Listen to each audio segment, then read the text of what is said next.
We begin our story with a man who may look familiar.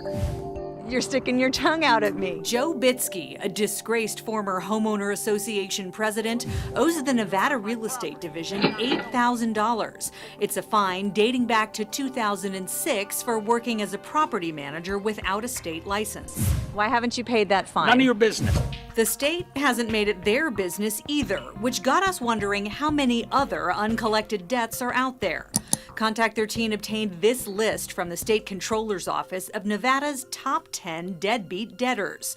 The debts have been outstanding for as long as 21 years. Grand total, more than $290 million. We followed the trail of uncollected debt to Carson City. We found the debtors aren't the only ones to blame here. In many cases, the state is falling down on the job. Controller Kim Wallen is the state's debt collector-in-chief. If we collected what was owed to us and everybody paid their fair share, you wouldn't have to go out and raise taxes. So why isn't the state collecting?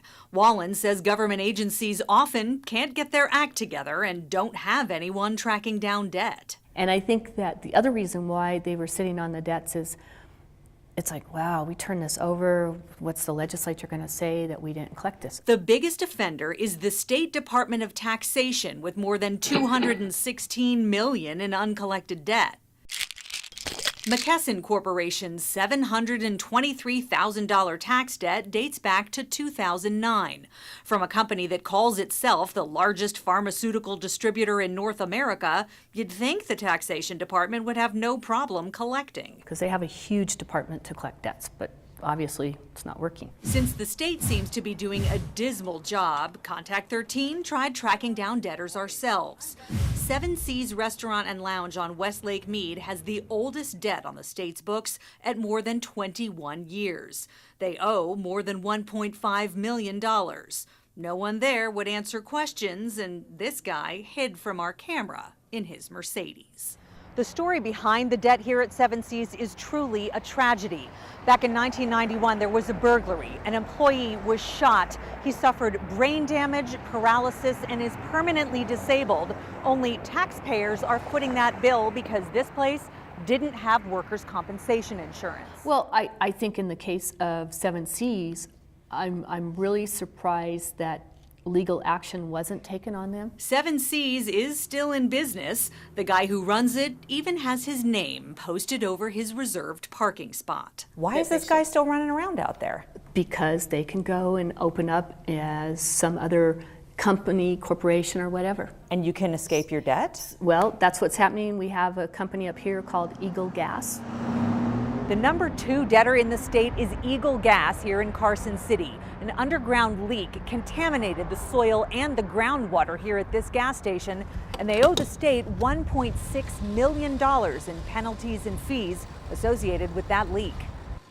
Well, what's happening with this is they keep changing owners. So we've been trying to follow the paper trail to Eagle Gas leads just a couple miles up the road from the Capitol, and that's where we found owner Muhammad Ahmad. I don't know why they imposed that. You don't know why they imposed that debt Yes. on you? Right.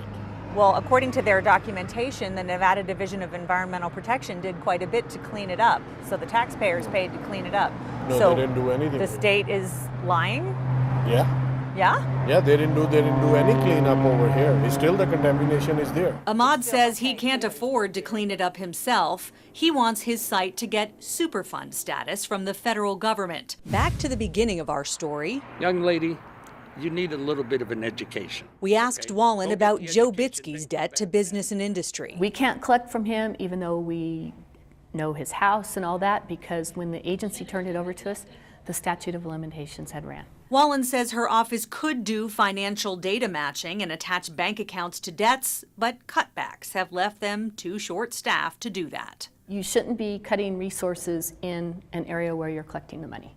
There are many more debtors on the deadbeat list. We continue tracking them down and expose more about the state's failure to collect when we continue this report Friday on Action News Live at 6. Darcy Spears, Channel 13, Action News. You can do the math as many ways as you want, but the end result is always the same. Hundreds of millions of dollars in debt owed to our state that's been uncollected for as long as 21 years. So why have these deadbeat debtors been able to get away with not paying for so long? We took our questions to the state capitol. And into the office of Controller Kim Wallen. What should the taxpayers think about this burden that they're saddled with? Well, I mean, as a business owner, I think I'd be very mad. Wallen says part of the problem is the age of the debt by the time state agencies turn them over to her office. The older the debt, the slimmer the chance of collecting. You get to 120 days, you're slipping down to 50%. And you get to a year, it's 20%. You get to 2 years, it's 10%. It's just a landslide. Right. All the debts on the state's top 10 list are way older than that. Even though in 2009, Assembly Bill 87 made it mandatory for state agencies to turn debts over to the controller when they're 60 days past due. But taxation is the one agency that, what's this, 2013, so we're talking 4 years, that still has not come into compliance with AB 87. What can be done about that? Because what incentive do people have to pay their taxes? Well, that's a good point. The State Department of Taxation has more than $216 million in uncollected debt.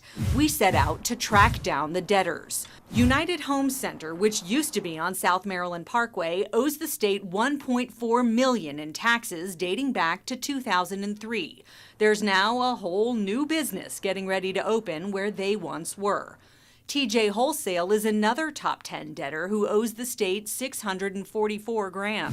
This debt has gone uncollected for so long that the weeds in the parking lot are essentially shrubs, and the building is just a boarded up cinder block shell. In 2006, TJ Wholesale's CEO was buying mattresses from the state's prison industry and reselling them to hotels for a higher profit. Shame on prison industries for letting him run up a $600,000 debt. I mean, what business do you keep extending credit to if they aren't paying you? The TJ Wholesale name is now on a new business in Henderson.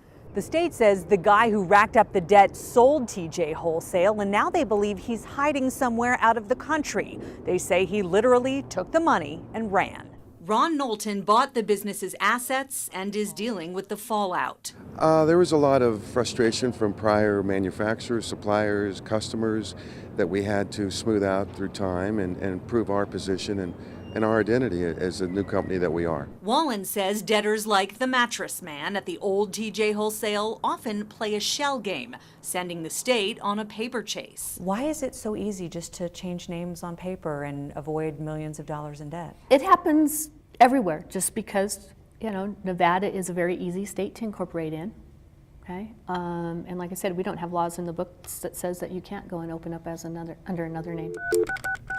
Many of the state's top debtors are not in Nevada. In several cases, the debts are so old that the numbers on state records are Disconnected and no longer in service. The state's top debtor is Depressurized Technologies International. A 2001 explosion at their aerosol can recycling plant in Minden, Nevada, killed one worker and severely burned others. Inadequate insurance left Nevada taxpayers footing $1.8 million in medical bills. The company's former owner told us he wanted to rebuild and reopen the plant, sharing profits with the state to pay down his debt. But he says the state wouldn't work with him. Is it fair to say that in some cases the state's own stubbornness prevents them from collecting debt? Mm-hmm. Because people like to stand on principle instead of common sense. Wallen says our state government cast common sense aside in the last legislative session when lawmakers followed the governor's recommendation to eliminate the assistant controller who oversaw debt collection for the state. You know, in the infinite wisdom, we saved $200,000 in salary and benefits. But I estimate we probably lost $2.7 million in the last 2 years in collections. She says the state could do better if they just did the math. We'll be sending our story to the governor's office to find out why state agencies aren't turning their debts over sooner and why businesses that owe money are allowed to continue dodging their debt. Darcy Spears, Channel 13, Action News.